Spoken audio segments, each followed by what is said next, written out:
अंधेरा घिर चुका था और अर्जुन अपनी पुरानी बुलेट मोटरसाइकिल पर सवार घर की तरफ निकल पड़ा। कॉलेज से घर का रास्ता बहुत लंबा था और बीच में एक घना जंगल पड़ता था। उसके दोस्तों ने हमेशा उसे उस रास्ते से जाने से मना किया था, खासकर रात के समय। वो रास्ता अब इस्तेमाल नहीं होता, अर्जुन उसके दोस्त ने कहा था। वहां कुछ अजीब मोड़ हैं और सुनसान जगहें हैं, लेकिन घर पहुंचने की जल्दी में अर्जुन ने उनकी सलाह को नजरअंदाज कर दिया। जैसे ही उसने जंगल में प्रवेश किया, हल्की हल्की बूंदों के साथ बारिश शुरू हो गई। उसकी हेडलाइट की रोशनी में बारिश की बूंदें मोतियों की तरह चमक रही थीं। तभी उसकी नजर सड़क के किनारे खड़ी एक अकेली लड़की पर पड़ी। उसने अपनी मोटरसाइकिल रोकी और पूछा, क्या हुआ? क्या आपको कोई मदद चाहिए? लड़की ने धीरे धीरे अपना चेहरा ऊपर उठाया। उसकी आंखें अजीब सी खाली थीं और चेहरा बिल्कुल पीला पड़ा हुआ था, जैसे किसी ने उसे महीनों से नहीं देखा हो। उसने कांपती हुई आवाज में कहा, मेरा नाम अपर्णा है। मेरी कार खराब हो गई है। क्या आप मुझे आगे तक छोड़ देंगे? कुछ ही दूर एक गांव है, मैं वहीं रहती हूँ। अपर्णा की हालत देखकर अर्जुन को उस पर दया आ गई। उसे अकेला छोड़ना ठीक नहीं लगा। उसने अपर्णा को मोटरसाइकिल पर बिठाया और आगे बढ़ गया। थोड़ी देर बाद अर्जुन को लगा कि अपर्णा का शरीर ठंडा पड़ रहा है और वह कांप रही है। उसे लगा शायद ठंड की वजह से ऐसा हो रहा है। जब वह कुछ और आगे बढ़ा तो उसने अपनी मोटरसाइकिल के शीशे में पीछे देखा। अपर्णा वहां नहीं थी। अर्जुन ने तुरंत मोटरसाइकिल रोकी और पीछे मुड़कर देखा। अपर्णा अब भी वहीं थी जहां उसने उसे छोड़ा था, मगर अब उसकी शक्ल और भी ज्यादा भयानक लग रही थी। उसकी आंखें खाली नहीं थीं, उनसे खून बह रहा था और उसके चेहरे पर सड़न के निशान और भी गहरे हो गए थे। अर्जुन की सांसें गले में अटक गईं। वह डर के मारे अपनी मोटरसाइकिल पर ही बैठा रहा। अपर्णा धीरे धीरे उसकी ओर बढ़ी और एक डरावनी, लड़खड़ाती हुई आवाज में बोली, मैंने आपसे कहा था कि मेरी कार खराब हो गई है और मैं अब तक यही हूँ।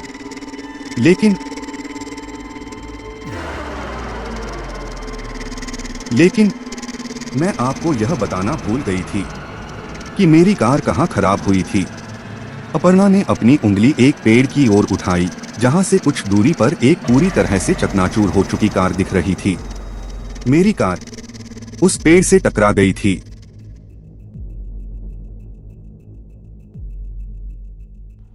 और मेरी मौत हो गई थी। मैं तब से इसी रास्ते पर भटक रही हूँ। मैं सिर्फ उन लोगों को रोकती हूँ जो मेरे जैसी गलती करने वाले होते हैं। अर्जुन को अपर्णा की बात समझ में नहीं आई। अपर्णा उसके पास और करीब आई। मैं अपनी मौत के बारे में भूल गई थी, पर अब मुझे याद है, मैं वहीं मर गई थी। अब तुम्हें भी यह याद दिलाना होगा कि तुम क्यों यहां आए हो।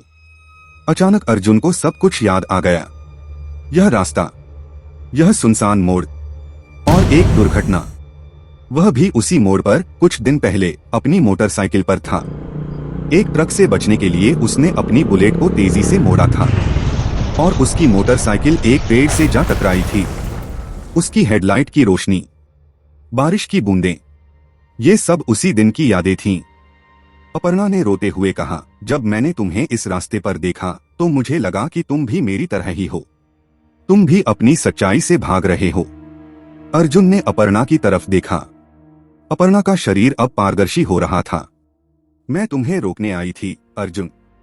जब तुम अपनी दुनिया छोड़ रहे थे, तब मैं उस रास्ते पर तुम्हारा इंतजार कर रही थी। मैं तुम्हें बस यही बताना चाहती थी कि तुमने जो कुछ भी किया, उसका अंत यहाँ नहीं है। अभी भी एक और मोड़ है। अर्जुन ने अपर्णा से पूछा, तो क्या मैं भी? अपर्णा ने सिर हिलाया। हाँ, तुम भी मेरे जैसे ही हो। हम दोनों उस दुनिया को छोड़ चुके हैं, लेकिन हमारा सफर यहीं खत्म नहीं होता।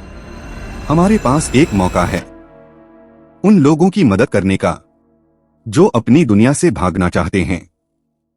अचानक अर्जुन के पीछे एक और मोटरसाइकिल की आवाज आई। एक लड़का तेजी से उसी मोड़ की तरफ बढ़ रहा था जहां से अर्जुन और अपर्णा की कहानी शुरू हुई थी। अपर्णा ने अर्जुन की ओर देखा और कहा, चलो हम उसे बचाते हैं। इस बार अर्जुन और अपर्णा दोनों ने एक दूसरे का हाथ थामा और उस मोटरसाइकिल सवार की ओर दौड़े, जैसे दो नए दोस्त अपनी पहली यात्रा पर निकल पड़े हों। उनका लक्ष्य अब खुद को नहीं बल्कि दूसरों को बचाना था। उस रात उस सुनसान मोड़ पर दो भटकती हुई आत्माएं किसी और को भटकाने नहीं बल्कि सही राह दिखाने के लिए खड़ी थीं।